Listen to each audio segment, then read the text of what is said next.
For today's video guys, gagawa tayo ng bukayo or grated coconut candy. So mayroon tayo ditong dalawang grated coconut meat. Ayan.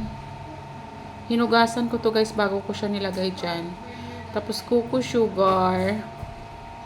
Not sponsored ha. Tapos nagdagdag din ako ng brown sugar. Tapos, hinalo-halo lang, haluin lang na mag-well combine yung sugar sa ating coconut meat. Tapos, hindi ko pa to siya guys, binuksan yung apoy niya. At saka hindi na tayo maglalagay dito ng tubig kasi magtutubig na to ang ating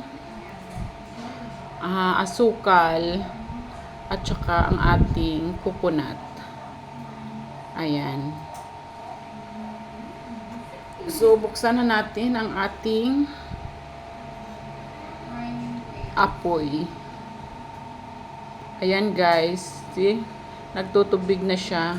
Pag matunaw kasi yung asukal, magtubig siya. At saka yung ano natin, coconut. Ang sarap nito. Pwede nyo to guys ipalaman sa tinapay. Malambot.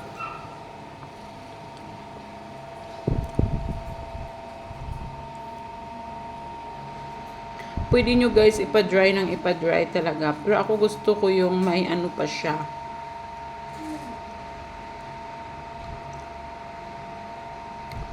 May sabaw-sabaw pa siya.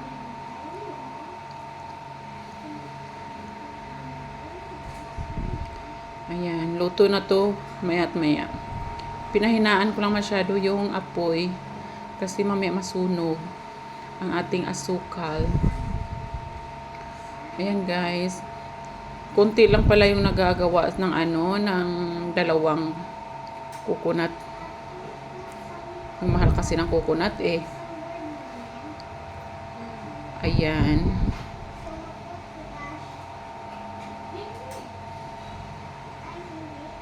Ayan ang ating